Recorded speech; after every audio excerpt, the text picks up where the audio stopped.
Pwede ka na po mag-start.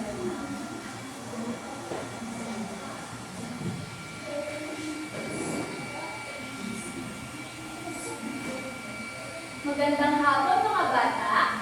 Magandang hapon din po. Kamusta naman kayong hapon? Masaya ba kayo o malungkot? Masaya po.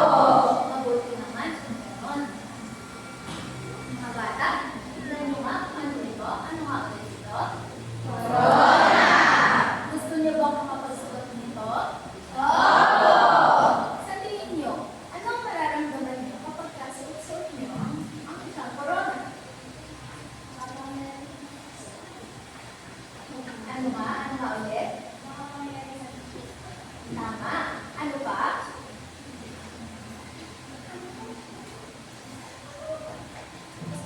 Feeling ko ako po yung bida sa cartoon or Disney cartoon nito.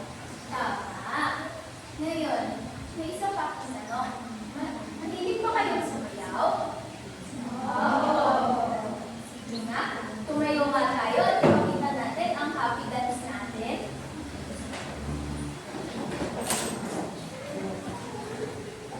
Lipat ka dito na. Tayo nga ay kumending-kending. Kending-kending. Ready? 1, 2, 3, go! Kending-kending. Mahati na kayo mo.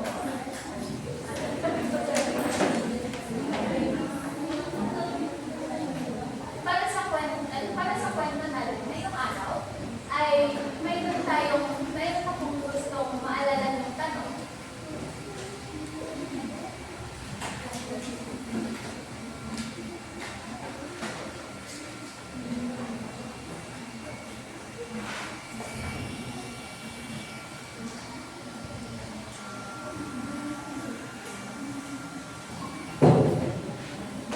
Maaari mo bang basahin at? Ano ang ginawa ng ama ni Boy Kendeng nang makita niyang nalaglag ang corona ng kanyang anak? Nais kong tandaan ninyo itong katanungan na ito habang tayo ay nagbabasa. Ngunit, bago tayo magsimula, ay mayroon munang mga larawan dito na gusto kong tignan nyo at aalamin natin kung ano ang ibig sabihin ng salitang nahulugan nito.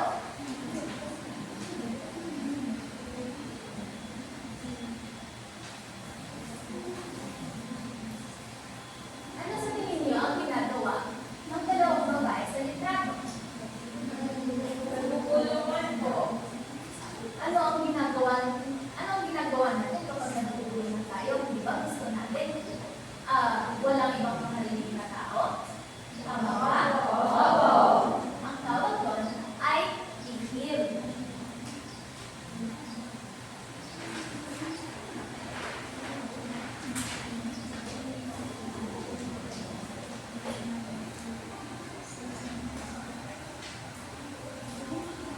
Maaaring mo bang basahin ang ibig sabihin ng ihim? Sa usapan na maaaring sa pagitan lamang ng dalawang tao o ng kaunting bilang ng tao lamang ang nakakaalam. Maraming salamat. Ito naman ang ating pangalawang litrato.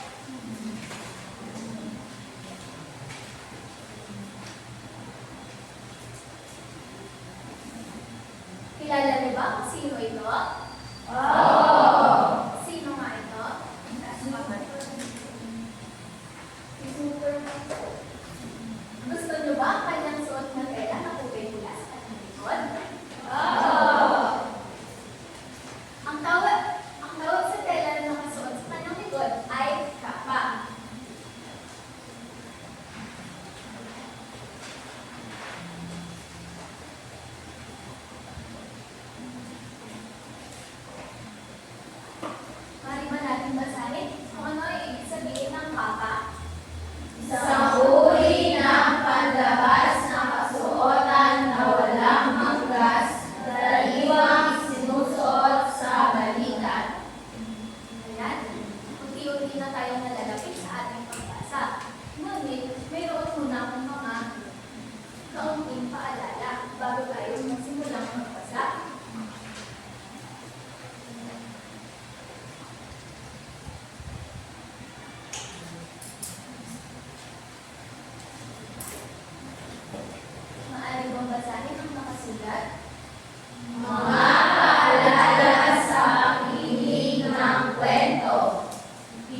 Dominic Agsaway at ibinuhin ng inyong guro, Jelina G. Castro. Ito ang kwento ni Boy Pinding. Mayroon akong lihim, hindi ko sasabihin.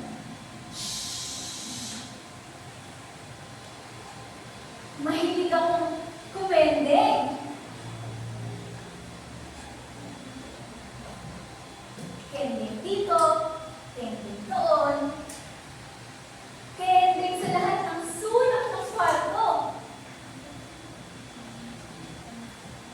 Isuot ang korona, inadlad ang kapa. Ang saya-saya. Kembot sa kaliwa, kembot sa kanan. Umikot sa tuwa.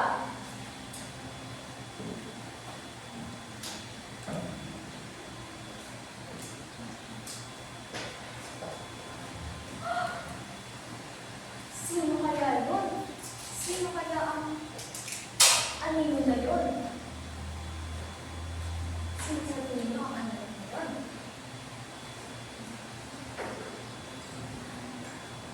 Yun pala ang kanyang tatay. Biglang dumating, kakauwi lang.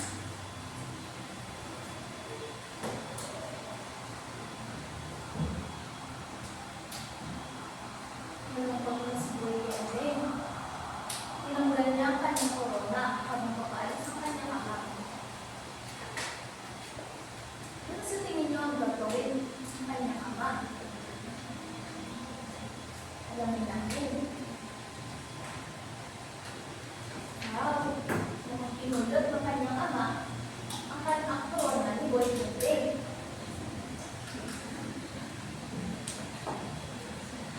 Kung ibinalignan niya kay Boy Kending at isuot niya pa kay Boy Kending ang korona.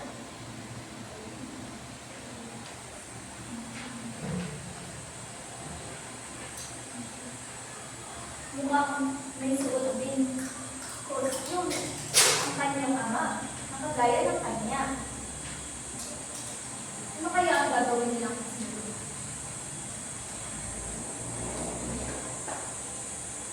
At kung may na silang sabay, at doon nagtatapos ang ating kwento. Ngayon, balikan natin ang ating kaalaman. Ano ang ginawa ng ama ni Boy Kending nang makita niyang nalaglag ang korona ng kanyang anak? Sinunod niya po ang Tama. Ngayon, tingnan natin kung naiintindihan mo ng ayos ang ating kwento. Sino nga ulit ang ating bida sa kwento? Si Boy Kending. Ngayon, maraming salamat. Ngayon, sa ating kwento, ano nga ulit ang paboritong gawin ni Boy Kending?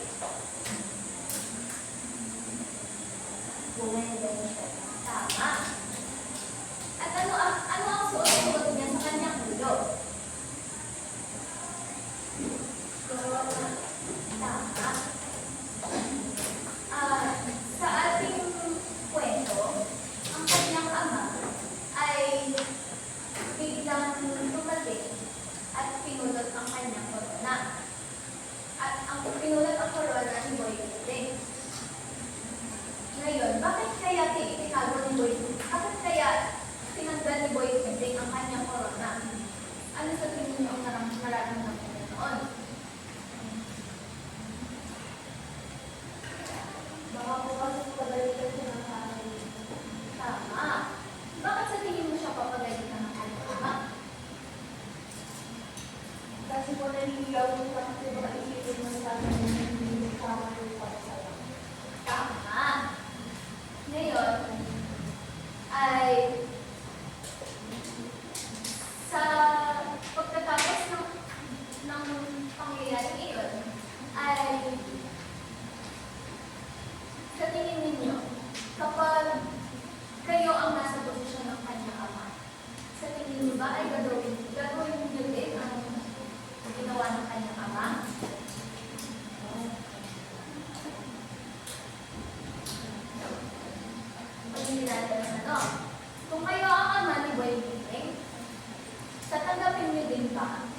Boy Dingding sa kanyang hilig sa pagsayaw? Wow! Bakit?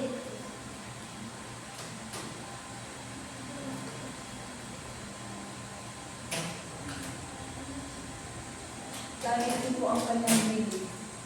Tama. Okay na po. Naka 12 minutes na po.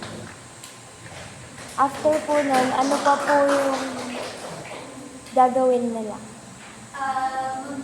Ano sabi, i-group ko sana sa tatlo yung classroom. Tapos, parang differentiated activities siya. Yung first group, sila, attending sila in a line, tapos parang masuot yung corona, tapos parang bawal-wala yun. Tapos, ang prizes nila ay parang confidence speakers. Ito. Tapos, yung second group naman, may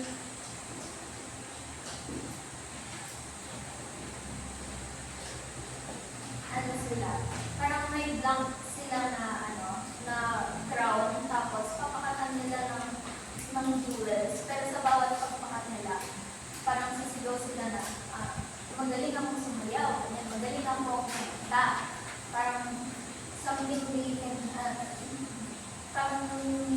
something na proud sila. Tapos ang pangatlo naman ay parang Tagalog ng silences.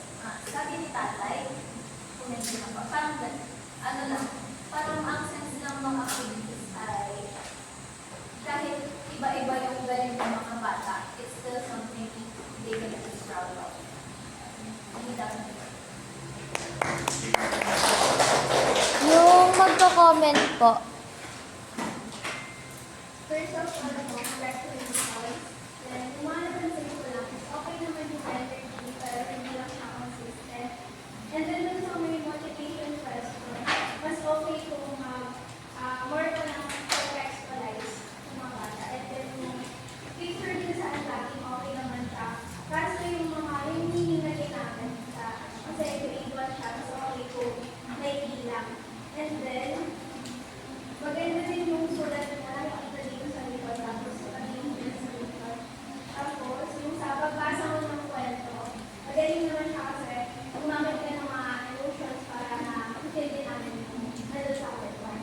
And then, yun lang sa kontakta ng every page na malalimutan. Tapos, yung kanina nagtanong ka ng tapos, gumamit ka ng, iwasan na rin gumamit ng na person. Yan lang po.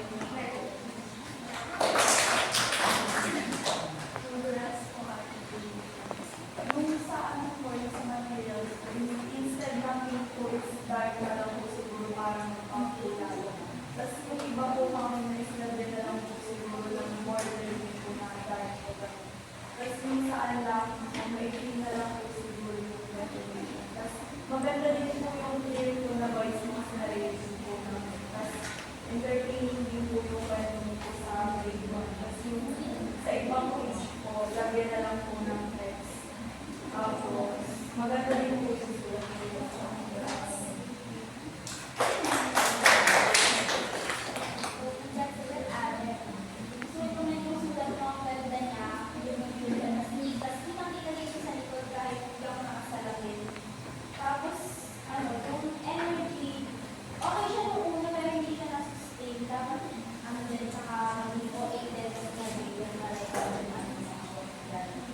Tapos, dun sa mag-storytelling mo, yun nga, maganda talaga yung mga pero parang medyo kumawala yung energy mo sa pagtalusin na. Tapos, nakalimutan mo nga lang na galing sa academic sa kagano'n. Tapos, dun din sa pag-contextualize mo sa